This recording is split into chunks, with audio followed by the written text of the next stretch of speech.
Suigam સિધાડા custom road બન્યો બિસ્માર, ઠેર ઠેર ગાબડાથી વાહન ચાલકો ત્રાહિમામ. સરહદી પંથકમાં આવેલા સુઈગામથી સિધાડા જતો કસ્ટમ રોડ અત્યંત બિસ્માર હાલતમાં ફેરવાઈ ગયો. સ્થાનિકો અને વાહન ચાલકો ભારે હાલાકી ભોગવી રહ્યા છે. રોડ પર ઠેર ઠેર પડેલા ગાબડાના કારણે આંતરિયાળ અને સરહદી વિસ્તારના લોકો માટે મુસાફરી ખૂબ જ આકરી બની. રોડ પરના ગાબડાઓને કારણે વાહન ચાલકોને મોટા આર્થિક નુકસાનનો સામનો કરવાનો વારો આવ્યો. ખરાબ રસ્તાના કારણે વાહનોમાં ઈંધણનો વપરાશ વધી જવા પામ્યો. સતત ગાબડામાં વાહનો અથડાવાથી વાહનોના સ્પેરપાર્ટ્સ તૂટી જવા અને મેન્ટેનન્સનો ખર્ચ વધવાની વ્યાપક ફરિયાદો ઉઠી. સૌથી વધુ મુશ્કેલી બીમાર દર્દીઓને હોસ્પિટલ પહોંચાડવામાં.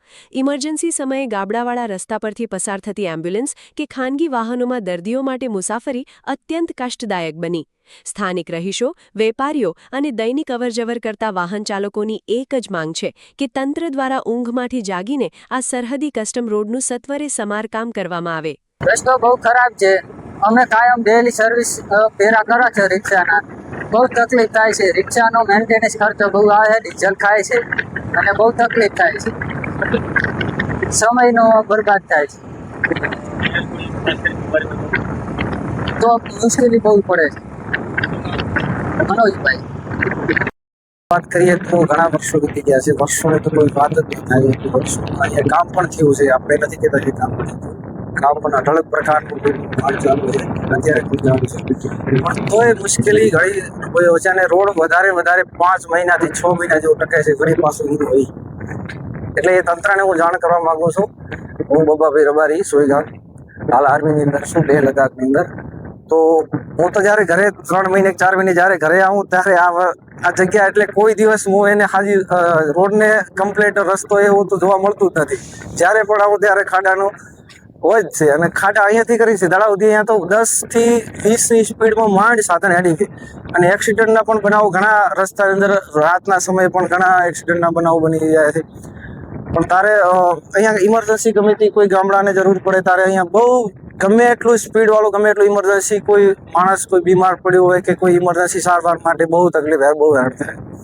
એટલે હું ખાસ જાણ કરવા માંગીશ કે આનું કામ જલ્દી સારું પડે, કોઈ આર્ટિફિશિયલ રોડ જેવું કરે તાકી ભવિષ્યની અંદર કોઈ પ્રોબ્લેમ આવે નહીં. જય જી.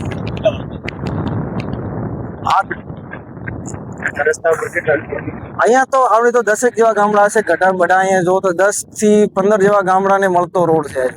અને આ હાઈવે છે એ સીધો સામખ્યાળી હાઈવેને ટચ થાય છે. તો અહીંયાથી બહુ અવર જવર વાસણોની વધારે છે. અહીંયા મોટા સાધનો પણ ઘણા હેડે છે. અહીંયા કણે ગાડીઓ, મોટી ગાડીઓ અહીંયા હવે તો કેટલી હેડતી હતી, પણ મોટી ગાડીઓ હવે ભારતમાળાના લીધે બંધ થઈ ગઈ છે. એટલે હવે તો કોઈ એ પણ બાનું ના હોય કે મોટી ગાડીઓ તો તૂટી જાય ને આમ થાય. હવે એ તો કોઈ બાનું રહ્યું જ નથી. એટલે હવે હજી પણ આનો પ્રોબ્લેમ હોય તો બહુ તંત્ર ઊંઘી ગયું હોય એવું હું કહી શકું. બાકી મહેનત તો ભગવાન જાણે છે. કેટલી ગ્રાન્ટો પાસ થઈ છે. સરકાર પણ ઘણી મહેનત કરી રહી છે. સરકારને હું કોઈ ખરાબ નથી કરવા માંગતો. સરકારની રીતે બધી મહેનત કરી રહ્યો છે, પણ કંઈ ને કંઈ તંત્ર કે કંઈ ને કંઈ કોન્ટ્રાક્ટરો કંઈ ને કંઈક ખોટું થઈ રહ્યું છે. તારજ આવા વારંવાર આવા રોડની અંદર કોમ્પ થવા છતાં પણ એનો બનાવ બની રહ્યો છે. કંઈક ને કંઈક મને એવું લાગી રહ્યું છે કે કંઈ ને કંઈ ઊંઘી ગયું છે.